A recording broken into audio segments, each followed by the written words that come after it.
Welcome to Session 18, Perimeter, Circumference, and Boundary Problems. Perimeter and circumference measure distance around a boundary. These are linear quantities, so every outside segment is counted once, and the result uses plane units.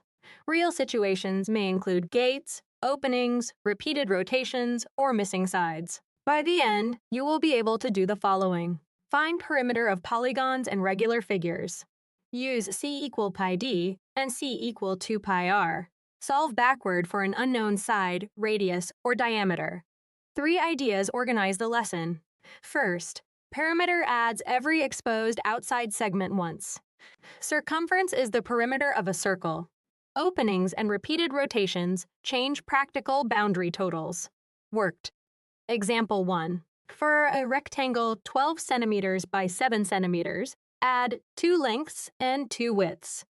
2 times 12 plus 2 times 7 is 38 centimeters. Check. Tracing all 4 sides gives 12 plus 7 plus 12 plus 7. Worked example 2. A circle has diameter 14 centimeters.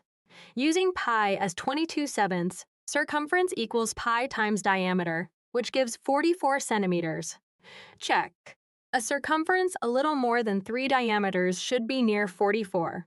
Worked example 3. 24 by 15 meter yard has a 3 meter gate that needs no fence. The full perimeter is 78 meters.